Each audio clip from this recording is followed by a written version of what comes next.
Right, Twitch Universe. Glad you are here to join us for our second episode of Building Happy Little APIs. You may not know me really well, but there are a couple things that'll help you out. When I hold up one finger and I say second, I mean second. Sometimes that's confusing. Those are the rules. This is any number I want it to be. That'll help you out. There's more rules, but we'll cover that later. First, let me introduce over here to my right here, Mr. George Mao. George, tell us about yourself. This is my co-host. Hi, everyone. My name is George. I am a serverless specialist at AWS, and I help our customers build all kinds of serverless solutions. Excellent. And George is a rock star at API Gateway. He's going to be helping us out today. So what we're going to do today is we're going to be talking, again, like I said, this is the second episode of Building Happy Little APIs. We want to help you stay calm. We want to help you stay peaceful. We want to help you build APIs and conquer the world. Happy little APIs. So today, we're going to be starting out with one of the most common use cases that we see, but really just a small percentage of the power of API Gateway. But today, we're going to be building a REST API. We're calling this No Rest for the Weary. And so before we get started with that, though, I want to kind of introduce you to SAM. And if you've never heard of SAM, this is going to be, it's a really powerful tool. It's the serverless application model, and we're going to be using SAM today to build out our application model, to build out our API gateway. In the last episode, we talked about the different ways you can use a CLI, you can use SAM like we're showing here, you can use the console, you can use CloudFormation, and you can use Swagger. Today we're going to use SAM because it integrates well with the other services that we're going to be bringing up, like Lambda. So let's jump in a little bit and just give you a quick overview of SAM and what it does. So the first thing to note is SAM is an AWS CloudFormation extension optimized for serverless. It has special serverless resource types, functions, APIs, as you can see, that help you build serverless resources faster. It supports anything in AWS CloudFormation, and so if you use something in CloudFormation, it can go right into SAM. And it has an open specification. And you can see there's a link there, serverless /SAM there. So to get an idea here, you can use a lot of the same power that are CloudFormation, or the CloudFormation uses. It can mix in other non-SAM CloudFormation, S3, Kinesis, things like that. Supports use of parameters, mapping, and you can use like the import value. And there are some limitations to that because it does go through a transform. And then you can use YAML or JSON. Virtual show of hands, be curious to know, or maybe in the Twitch chat, who uses JSON, who uses YAML. I'd like to see that, get a count on that. So if you take a look, this is what a SAM template looks like. And so what we're able to do, this particular SAM template is going to build a function and a table. And really interesting here is that it's a much shorter amount of code or lines used here in SAM than you would use in normal CloudFormation. And so the way this breaks out is you have the top part, and so it's very important. The transform, it says, this lets CloudFormation know this has to go through a transform, and then this middle resource is going to build a function, and the last resource is going to build the table. So you kind of get this idea of SAM and how it works. And so what ends up is this template over here becomes your architecture. So it's truly infrastructure as code. So that's a really high-level overview of SAM and how it works. If you don't use SAM, I really would encourage you to dig into it. It's a great way of modifying. George, what do you think? Anything you want to throw in there before we move on? Yeah, I think SAM is a really cool tool to get started really quickly and not have to handle a lot of the little details about CloudFormation. Yeah, what we're showing here is most of the same templating. There's also a partner to it, the same CLI, which we're going to be using quite a bit, and you'll be showing that off. But before we get there, let's talk about the architecture that we're going to do. Now, I want to reiterate, as we go through the next 12 episodes, this is the second of 13, so we have 12 more episodes. We're going to start with, like I said, building REST API, and we're going to get more and more maybe complex isn't the right word, but we're going to show more and more how API Gateway can handle everything regarding to APIs. And so today we're going to kind of set that base and kind of explain, again, the most common use case, or one of the most common use cases, which is the REST endpoint. I've also heard it as an HTTP transfer, or proxy, different things like that. So our architecture is really simple. So you think about this architecture, it's literally two services right now. Number one, we're going to use Amazon API Gateway, because it wouldn't make sense to talk about Amazon API Gateway without Amazon API Gateway. Number two, we're going to use a Lambda function. And then really any client can hit these. And so what we're going to do is at this point, I'm going to turn it over to George. And George is going to be showing some code and walking through exactly what this looks like, and give you a demonstration of how it can be done. All right, thanks, Eric. Periodically. Cool, so I'm going to share my screen and flip over to my Visual Studio Code. So Visual Studio Code is actually my favorite IDE for building serverless applications. It's a very lightweight IDE, has a lot of cool plugins. So if I type in the bottom here and I type SAM, I already have SAM installed. So the SAM CLI is giving me some information about how I can use the CLI. So the first thing I want to do to start a new project is do SAM init. And SAM init will bootstrap my application and give me all the basics in order to run a SAM application locally. So when I do this, on the left here, we can see that a directory called SAM app is auto-generated, and we automatically get a template.yaml file. And this template.yaml file is exactly what Eric was mentioning earlier. It defines a simple Lambda function, and we can tell it's a Lambda function because it's type AWS:serverless:function.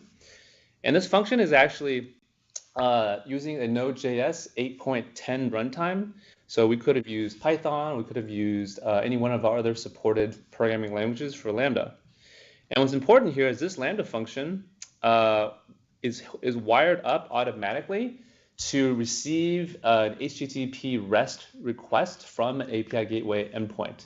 And that path is going to live on /hello. We're going to be responding to a get method. So this method could be any standard HTTP method, but this is going to be a get method. Now, if I open up my hello world directory, this is where my application is implemented. And my SAM template is telling us that we have a handler method. So the handler method is the entry point to my Lambda function. So it's going to be in a file called app. And inside app is going to be a function name called Lambda Handler. So if I open up that file here on the left, app.js, I see a function called Lambda Handler. And this is where execution will begin for my Lambda function.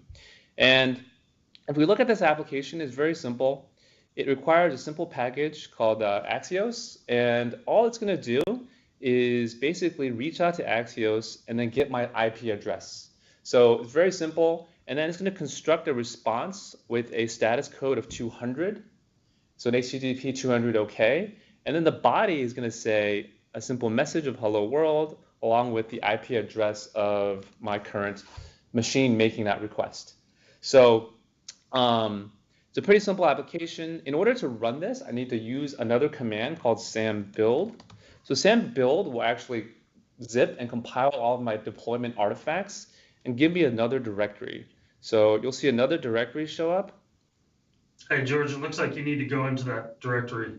Oh, sorry. Yep. So I'm in the wrong directory, so I need a cd into sam-app and then do my sam build. Okay. So now SAM build is running. In about 10 seconds, we'll have a fully compiled and ready to go application underneath this folder called .aws_sam. Right? So in order to invoke my function, I'm going to run a couple commands. So I have a little cheat sheet here. The first thing we have to do is run this command, sam local generate event. So sam local is our local implementation of Lambda and API Gateway. So the generate event parameter generates a mock event source that will be hooked up and allows you to pass it to your Lambda function. So I'm actually going to generate an API Gateway event type and write it to a file called event.json. So I'll do that, and I get another file called event.json, and this is the exact HTTP event that will be passed into my Lambda function. So it's got a couple things on it. It's got a request context attribute, it's got some query string parameters, a bunch of mock headers, and the HTTP method that's going to be used, as well as the path that we're going to use to invoke this function. So in order to invoke this function, I'll run another command, which is also a SAM local command. So SAM local invoke is what's going to invoke my function locally on my machine. So I want to invoke a function called hello world function. And that name of that function is tied to the name that I give it in my SAM template. And then I want to pass it one parameter, which is my event parameter. So event.json, and hit enter. So this is going to spin up that local Docker container and execute my Lambda function. So once I did that, we George, see a couple. Let me interrupt you here. Sorry, I was going to interrupt. So when you run it with this, so you run that invoke, is it reaching out to AWS at all?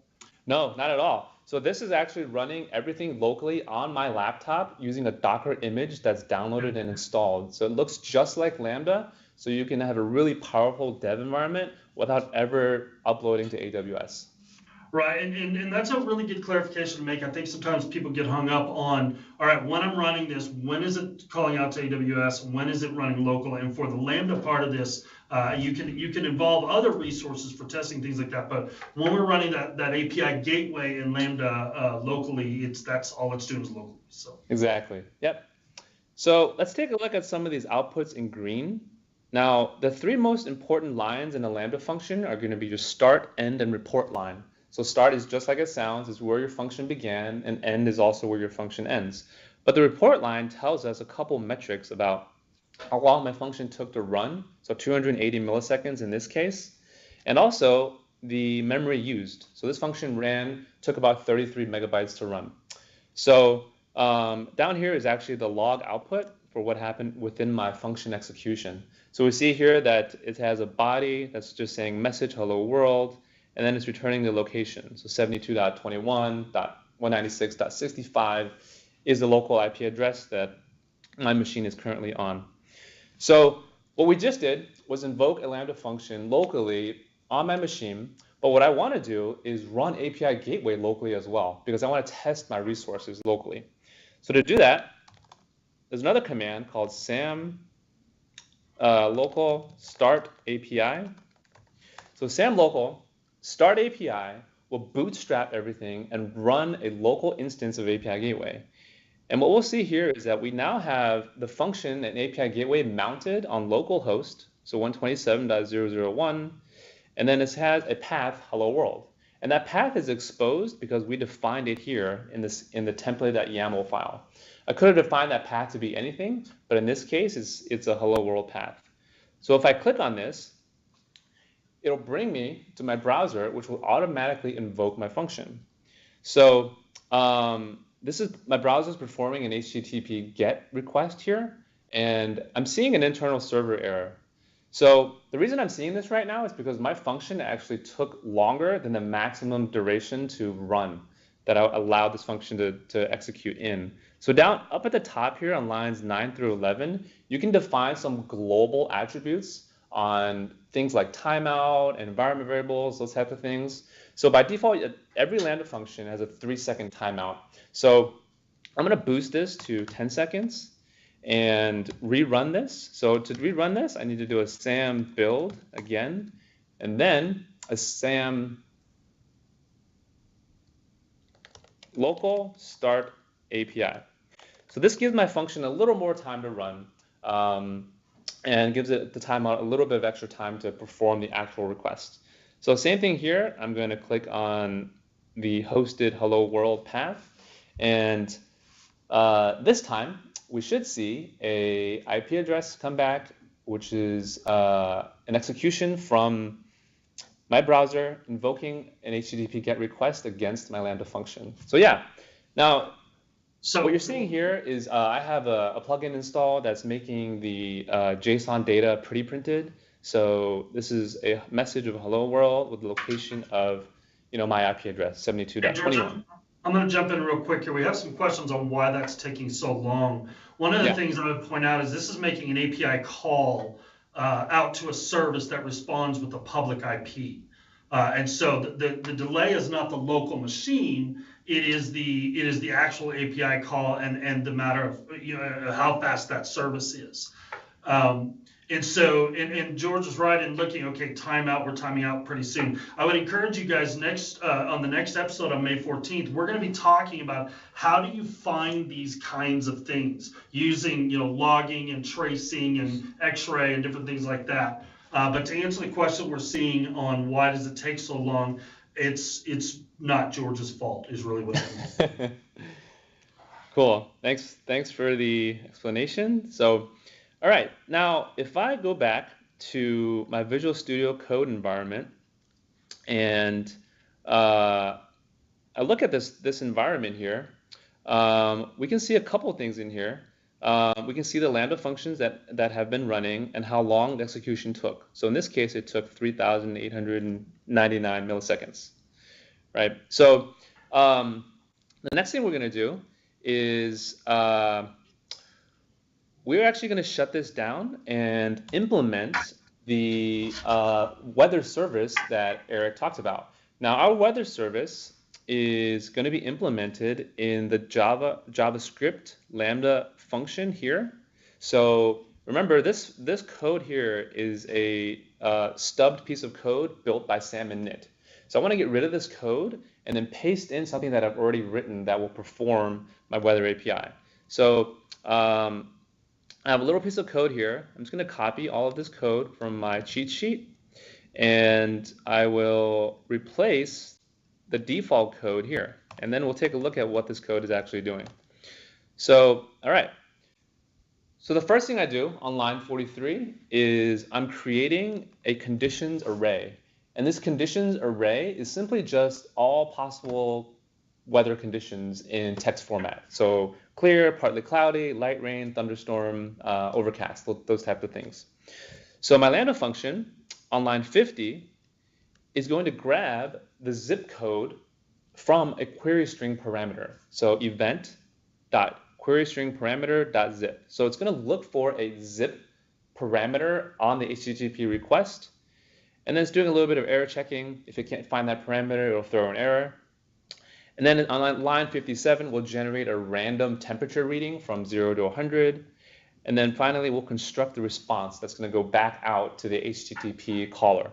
So in that case, I will send a status OK, 200 OK, and then I'm going to create the body. So the body is just going to be one of those conditions, one of those random conditions.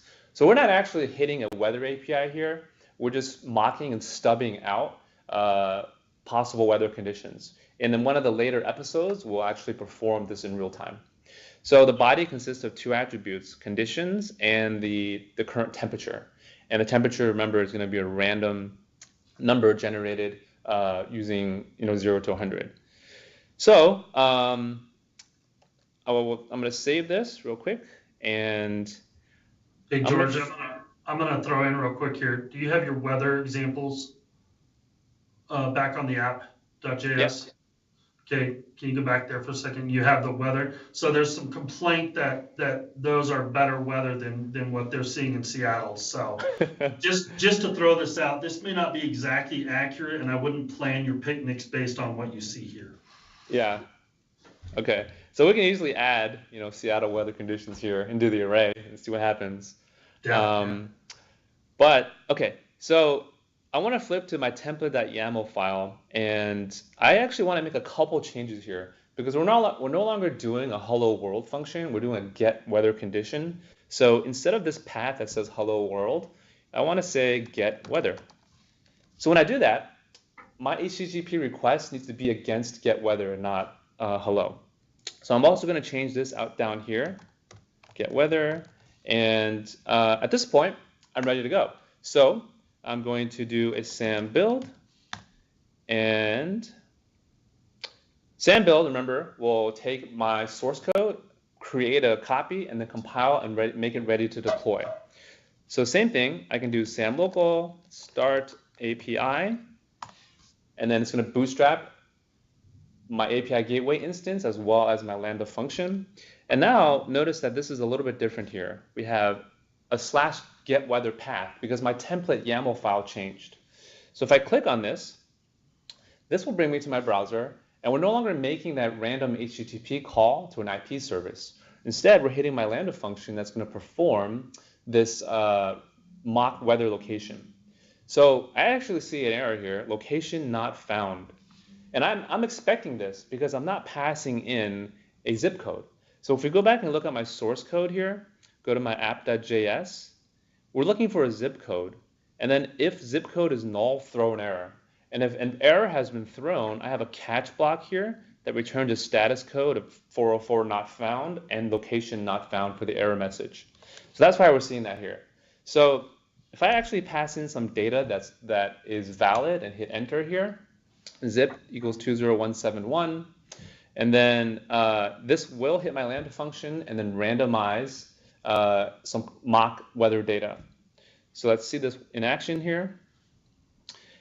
So it's telling me that my zip code in 20171 is thunderstorm and 67 degrees. Now if I change this, it's actually somewhat accurate here, but if I change this to 90210, we should see a different set of weather conditions fully randomized by my mock Lambda function. So let's see. Now, what you're seeing here is a pretty print of the JSON that actually got returned. So if I go over to the raw data, this is the real JSON that was returned. And this browser plugin is just doing the parsing and making it easy to read. So when I put in a new zip, I got clear, weather conditions are clear, and it's 28 degrees. So I hope it's not 28 degrees over in 90210, which is somewhere in California, right? Celsius. Yeah. Okay. So at this point, we've implemented our mock weather API service, and everything is local. Everything runs on my machine. So what I want to do now is I want to deploy this application out to AWS. So in order to do that, hey George, I'm going to interrupt real quick. Can you collapse your sidebar? My eyes are old. Can you make your text a little bigger? Oh yeah, sure. Thank you. Yeah, make it a little bigger. Look okay? Yeah, in the browser specifically. Oh yeah, sure. Thank you. Sorry, I got some housekeeping for Eric's old eyes. Yep.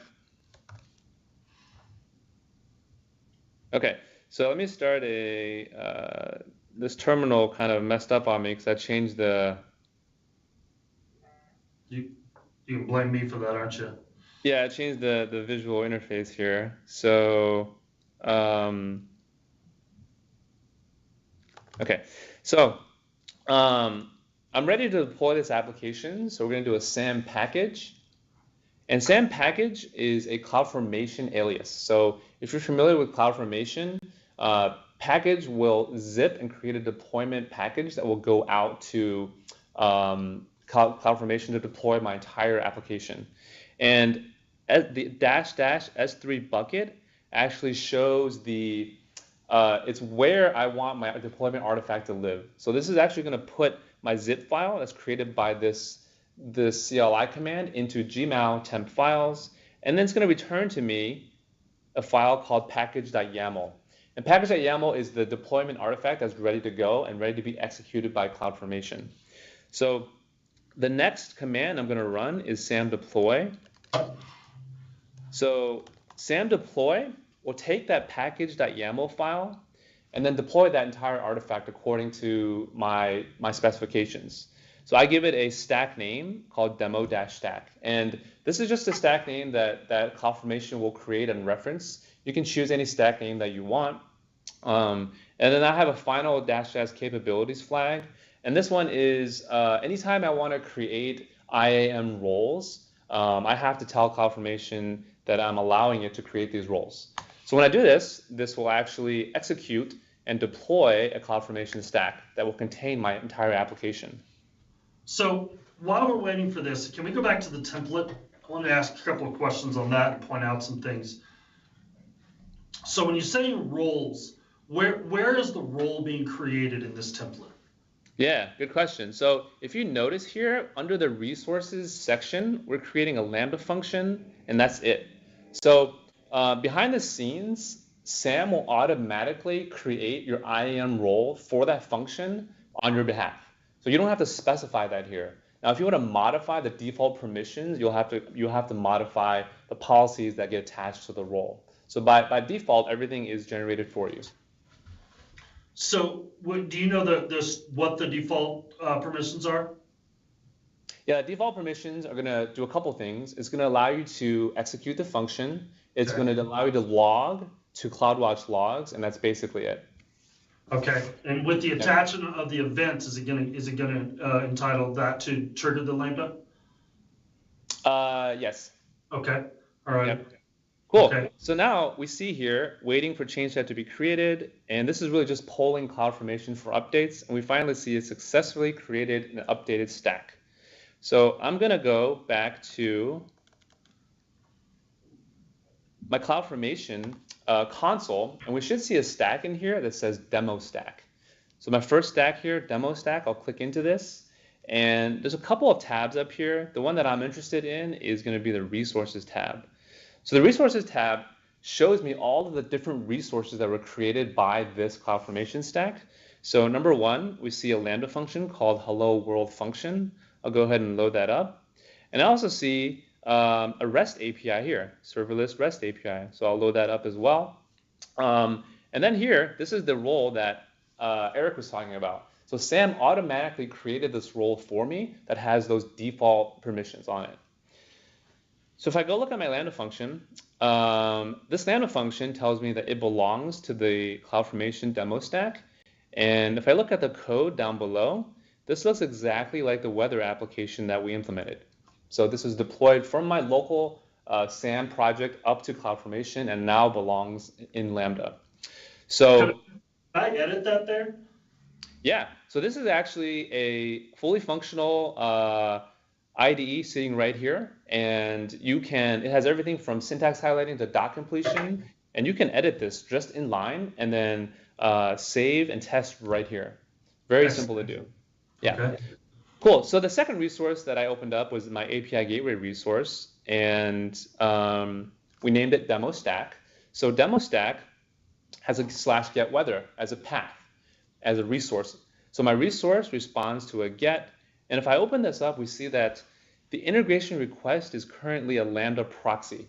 So if I go over to, if I run this as a test, I can actually execute this locally right here through my browser, right? So I click test, and then I give it a query string of zip code equals 20171, and then I scroll down and hit test. And then this will actually invoke my Lambda function and give me, that mock weather, that set of weather data. All right, and to be clear, you said test this locally, but locally means when you're running it here, that's running on AWS resources. Yeah. Okay. Sorry. So this is actually now executing live in AWS. So I can actually show you how that works by going over to my stages section, opening up my production stage, and then I get this URL here. So this is actually a live URL that any one of you could hit in your browsers and test this application. So I'll click on this, and it's telling me missing authentication token. That's because I have not specified the correct path. So the path is GetWeather, and then now it's going to say location not found because I need to specify that zip code. So !, zip code equals 20171. So this is actually a live execution all the way from my browser making a GET request to API Gateway, which forwards it to my Lambda function using a proxy integration, and then my Lambda function generating that mock response back to me. And that was fast. Yeah, very fast. So if I refresh this. And I love here that if you guys notice as George is coding, this shows you the developer caliber. He knows the errors before they even happen. I would have said, why isn't that working? So, yeah, well done. All right, so back to you, Eric. Okay, so here's a question I have for you. When we did this, you built this out. I'm going to bring this back over to me here. You built this application, but it was a proxy. Okay. Yeah. So what I want to talk through a little bit, one of the things that we get a lot of questions on is what's the difference between a proxy and an integration? What is a proxy? What is an integration? And I'm going to kind of lay it out pretty simply, but I think it's one of the most challenging things that people deal with when they're wondering about how does this work. So let's look at this. So when we look at a proxy, when your client requests, when your client makes a request, the request has a certain shape, and that's defined by the client, right? And so it hits API Gateway, and all API Gateway is going to do is it's going to wrap this request in a wrapper that has some contextual information about the request, other than the request itself, metadata around the request. But other than that, it's not going to do anything to the request. It's just going to push it right through to whatever service we have on the back end. I didn't put a service here because it could be any number of services. One of the misnomers about API Gateway is it has to connect to a Lambda, but that's actually not true. And I'm not even sure misnomer was the right word, but I'm going to stick with it at the moment. But what you can connect API Gateway as a proxy to a lot of different things, or as an integration actually to other services. So in the proxy, the request is passed through directly without modifying it other than a wrapper. In the response from whatever service is behind it, it's not going to do anything to the response. It's not going to do custom erroring. It's not going to do any modification. It's not going to model the data in any way. It's just going to pass it right back out. So this would really be that idea of kind of an HTTP bridge. However, when we talk about integrations, you think about that word, is we're going to integrate and do more here. And so let's talk about how that works.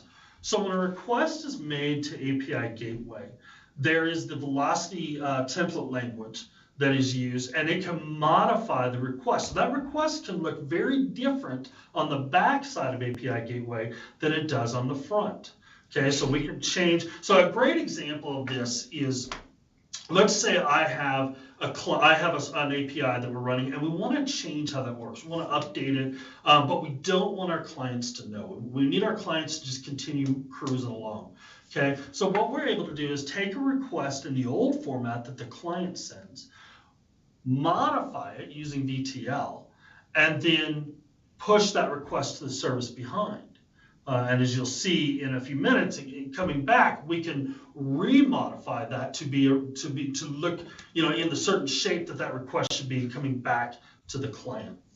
And with the velocity templating language, I mean, there's some conditions you can put in, there's logic, there's a lot of different things. Also at the integration level, you're able to, look at the template or the request coming in, and you can model that as far as, does it match a certain model? No, let's drop it. Does it have a certain, you can validate that data coming in as well as modify it. So when you look at the response, it's the same thing. So the response is sent back from the service behind API Gateway. It goes through the velocity templating, and you get a response that could look somewhat the same or not the same at all, and then it's sent back to the client. So that's pretty much how if you think about this, kind of a basic format, this is how the difference between proxy and integration can be explained. George, what I'm asking you to do is, can you change what we've got from a proxy into an integration? Yeah, absolutely. Let me take over the screen and show you how that's done. Show me the code. Yeah. All right. So, okay. So I'm actually back on my API Gateway console. So I've clicked on the get HTTP method for my GetWeather resource. And remember, notice here we have the integration request set up to be Lambda proxy. So just like Eric said, with the Lambda proxy, you don't have the option to manipulate the payload that goes into your backend. So if I want to manipulate the payload, I'm going to click into integration request here. And this is where I can see all the possible integration types. So Lambda functions, HTTP, any hard-coded mock response, any AWS service, and a VPC link. So a VPC link is one of those cases where you want to execute a private resource within your VPC. But notice this is checked here, use Lambda Proxy Integration. So if I want to make this a non-proxy, all I have to do is uncheck this. And this little pop-up box is just confirming that I do want to make this change. Click OK, click OK again. And in just a couple seconds, we'll have flipped this from a proxy to a non-proxy. And when I do that, notice on the bottom, we have a few more options that are available. Now, the most important piece here is mapping templates. So a mapping template is where I have to create a velocity template. So if you're familiar with VTL templating, it's JSON, JavaScript notation. So I need to create a mapping template that's going to tell API Gateway what kind of payload to push to my Lambda function. So I'll add a template, and for the content type, I'm going to choose application JSON, click the little checkbox to confirm, and click yes here. And at this point, I have an empty box. So here I can create any JSON template that's going to be pushed to my Lambda function. But right out of the box, API Gateway gives me a really cool option, is just a method request pass-through. So if I click on this, it'll give me a pre-generated velocity template that will basically capture everything in the request and send it to my Lambda function. So can you expand that window so we can see a little bit? Yeah, blow that up so we can look at that script. If it'll let you. Right here. Yeah. Yep. Yeah, that'd be great. Yeah, so this script is creating a couple different JSON attributes, right? So it's going to create stuff like the parameters. It's going to create the stage variables. Also give me a context object that I can parse through if I need it, which is going to contain all kinds of information about who invoked my API. And then basically take this information and pass it down to my Lambda function. Cool. So I'm going to make the screen a little smaller so we can see what we're doing here. So when you make that change, you have to remember to save here. So I'll click Save, scroll back up to the top, go back to my primary authoring pane here. The next step we have to do is notice the method response has also changed. Now we actually have to determine what kind of HTTP status code to send back to our invoker. So before, our proxy integration will pass through whatever status code that our backend sent out. So now I have to click on this and add a response of 200. So this is just a standard 200 OK. If I were building a real application, I definitely would want to add other status codes that represent different error codes for my app. So 400. Yeah, you list up each option, right? Exactly, yeah. I would add 400s, 500s, anything that matches my application. Okay, cool. Cool, so go back here. Now, we're pretty much ready to test. So I'm gonna click test right here. And in the query string box, I'll pass in the same parameter, zip code equals 20171. And this little test button, I'll click test here. And I'm actually getting an error. So it says status code 404, body error, location not found. So if we look down here in the logs, this kind of will give me an idea of why that error is occurring. So this is the execution log. And this is actually going to show me the request that went to my back end. So it sent a request that had a JSON body, a parameters, a path, a query string, and a bunch of these context parameters. So notice we have a query string attribute with a zip code of 20171. So if I go over to my Lambda function, my code is looking for event.queryString parameters. And that's not really the right location. So I need to edit my application to look for the right JSON path to be able to parse the correct zip. So I'm going to comment line 49 out. I'll copy it, and then I'll put in a new piece of code here. And instead of doing event.queryString parameters, I'll do event.path parameters.zip. And notice I'm editing directly in the Lambda console here. So I'm able to hit save, and immediately this will update my Lambda function in just a couple seconds. Do you recommend live editing like that? That's a good question. Live editing like this is really quick and really kind of not recommended for production use cases. So production use cases, yeah. So you should probably be going through a full-blown CI/CD cycle with code reviews and check-ins if you're doing actual code that gets pushed to production. But for simplicity, this is kind of like rogue live editing here. I will not tell anybody.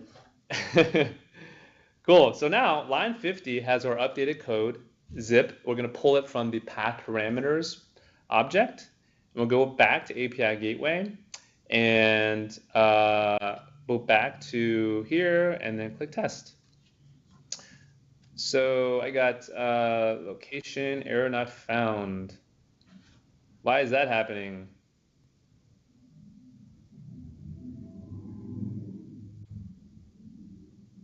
Anybody know why that's happening? I missed the error. So I'm getting error, location not found. Ah. Is this one of those where you know the answer already? I do not actually know this answer. Okay. Interesting. Alrighty. Looking at that. What about? Did you save you check your VLTs, your script, velocity script? So looking in here, basically, let me flip back here. We're pulling event.pathParameters.zip, right? Right. So we're not path parameter yet. That's the wrong line. We're not path parameters yet. Yeah, that's correct. That's right. So we probably want to pull zip equals event dot path dot zip, right? No, it's in the query parameter. I think it's in the query string. Yeah, there you go. Query string. Yep. So query string dot zip. Hit save, and let's test that again. So hit test. I'm still getting location not found. Yeah, let's look at that. So it's path.queryString, it's event.path.queryString. Is that what I'm seeing there? Params. Or params. Yeah, event.params.queryString.zip. Hit save again, and click test right here. So we're still getting location not found. That's okay. All right. Well, here, let me, I'm going to jump out. If you want to look at that real quick, and I'm going to talk through the SAM stuff, or do you want to continue on what you're doing? Or not SAM stuff, but integration stuff. I think we're going to flip to a different requirement, right? Instead of using query parameters, we'll do. Yeah, well, so that brings up my OCD, and we'll fix this problem in post while we figure that out there. But here's my OCD. Okay, so I'm not a path parameter guy. I'm not a query string parameter. I'm a path parameter. I like that. I think it's cleaner. Can you do path parameters inside of SAM or inside of API Gateway rather than using query string parameters? Yeah, definitely. So if our requirements change and we no longer want to pull the zip code from a query string and we want to pull it from a path, that change is pretty simple to do. So why don't I flip back to my local development environment and show you how that's done. And you're not sharing anymore that I see, so you're screwed. Yeah. Okay. Cool. So here, I'm going to make a couple of changes.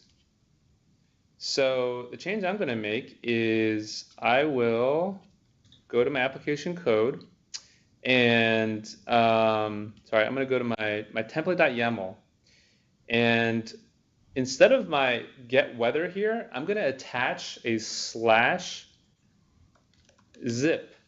So the /zip with curly braces around it indicates in the path that this is going to be a path parameter that's going to be passed down to my Lambda function within the event object. Nice. So make a save real quick right here and flip back to my application code. And this is where we have to make this change on line 50. So instead of capturing from query string parameters, I'll capture from path parameters. and I'll still capture the same parameter, .zip, right? So hit save here, and now I updated my code and my template, so I have to do a SAM build again. So when I do a SAM build down below in my terminal, it's going to go through the process of regenerating all the dependencies and zipping and pushing all the artifacts into my .aws SAM folder. And now I'm ready to do SAM local start API. So this again will boot everything, API gateway and Lambda, run it locally. And now we kind of see a little bit of a difference here. We see a /GetWeather, but this time we see a curly brace zip. So this represents a path parameter that I'm going to expect instead of a query string parameter. So in here, instead of doing a query string, I'll do 20171, and so we can't see your browser. You can't see my browser. Nope. Just seeing the code still. Let me try to reshare. Yeah, when you shared, you might have just shared the screen instead of the window instead of the screen. Okay. There we go. Perfect. Cool. Can we see it now? All right, let me rerun that. So GetWeather, if I were to leave this off, it would say missing authentication token. And this is just our default error message when something in the request path is incorrect. So if I were to say /20171, instead of a question mark zip equals 20171, this will invoke my application, pass down the parameter using a path parameter instead of a zip parameter. So the code's executing the same, we're just pulling the information differently from a different source, from a different HTTP parameter. Let's see, my personal opinion is I think that looks cleaner, but that looks great. So you can do path parameters or query string parameters. Can you mix them? Sure, you could mix them if you want to. Yeah, it gets complicated, but you have the option of mixing them. Okay, and we'll be talking about later on when you're doing the parameters and query string or path parameters on caching those and caching strategies to make those work. So we're running out of time a little bit, but I wanted to talk about one other thing, kind of going back to the whole proxy versus integration. And I know we had some problems fixing the code. Live coding is always fun; it's the risk you take. But one of the things is we updated that through the console. We didn't do it in SAM, but I want to show that that's still something you can do through SAM. And George, I won't quick test you on building that out. But so what I want to kind of show is what would that look like if I were to build this out in SAM. And it's really not it's not a big change. So if we go back to the very beginning of the session, we have this hello world function that was generated. And yeah, it is Node. It is a Node app. You'll see in here under the events, we have the hello world event. It's an API type and properties, path, hello, and the method get. In order to change that so that we can do a proxy, because we can do an integration, there's a couple steps, but just so you know, anytime you do it this way, it will always be a proxy, okay? If you want to do an integration, then it would look something like this, where two things. First of all, we add a separate API into this. So we're going to do a separate API as a resource, and normally in the template this will be below, but I wanted everybody to be able to see this. And so we did separate API. Again, it's an AWS, this is one of these serverless resources. And properties, all I have to pass are a stage name and a definition URI. And that definition URI can be a link to a file, like a file path, or it can be an S3 location. The second thing we need to do is under the properties, we're going to add a REST API ID because we still need that event to happen. Okay, we still want that event to trigger the function. So we keep this event, but we add an API ID so it knows, okay, use this API. And so you can see the changes there. You can also, if you want to get crazy, instead of linking, so this definition URI, which is the last line on the right side, instead of linking to a file, you could actually do a definition body right inside of this. And so you would do your definition body, and then you would have and this happens to be YAML. This also works in JSON, and you would define your API gateway through that. And so then obviously, with an integration, you have a lot more flexibility and you start really being able to take advantage of how to do these. And one of the things that, George, we didn't get a chance to show is when you build out, like let's say we took George's integration and we said, we want to get a hold of that Swagger. Well, and we mentioned this in episode 1, you can export either OpenAPI or Swagger templates right out of API Gateway. So one of the tricks that I tend to do is I'll build what I want my API to look like through the console. And I build up maybe the authorization and the different things that I want it to have, and then I'll export that Swagger template. Now, you may ask yourself, well, why would you do that? You know, if you've got it built, you've got it built. Yeah, but I like infrastructure as code, and I like to be able to move it around if I need to, or copy it or edit it in a versioned manner. So what I can do is I take that, I put it in here, either in my definition body, or most likely I'll import it from a Swagger file. And then that's built it out. Rather than having to build that whole Swagger template from zero, you can export it right out of API Gateway and then use it as a definition, and then you can modify that as you go. It's a great way to start out. George, anything you want to throw on that? Yeah. So why don't we take a look at really quickly how to do that? Okay. So I'm going to share my screen again, and so I've clicked into my deployed API Gateway API, and I've clicked into the stages section, and I'm using my production stage. So notice we've got an invoke URL right here that any one of you could go and test. But then I have a bunch of tabs here, and one of the tabs is an export tab. And I can export this using either a Swagger or OpenAPI 3 definition, and I can choose JSON or YAML. So I know we had that little debate of who like JSON, who like YAML, but I'm going to go with YAML. So I'll click on YAML, and it downloads that file to my local machine, but also gives me a preview right here. So right in line, this is a Swagger 2.0 template, and zoom in a little bit for you. Notice here that it defines pretty much everything about this API. It defines that there's a single path /GetWeather. GetWeather will respond to a get HTTP method request, and then down here we're just telling the Swagger template is telling us that the integration backend is going to be a Lambda function, and that Lambda function is represented by this long ARN right here. So when I have a lot of different integrations, or if I'm working with different developers, the idea is to create your APIs and document them using Swagger templates or OpenAPI. That way you can source control, version control, code review, and do all of the things that the normal development process would go through. Yeah, I agree. And if you're curious about the difference between Swagger and OpenAPI and that conversation, I encourage you to go back and watch our first episode where Alan Tan talks through that. It's pretty straightforward. Okay, well, we're almost out of time. So what I want to do is encourage you guys. The next session we're going to be doing is on May 14th, and Bob Kinney will be joining me. If you like my beard, really just a goatee, you're going to love Bob's. His is I'm jealous. That's pretty much it. He is one of our API Gateway experts as well, and we're going to be talking about the all-seeing eye over Amazon API Gateway.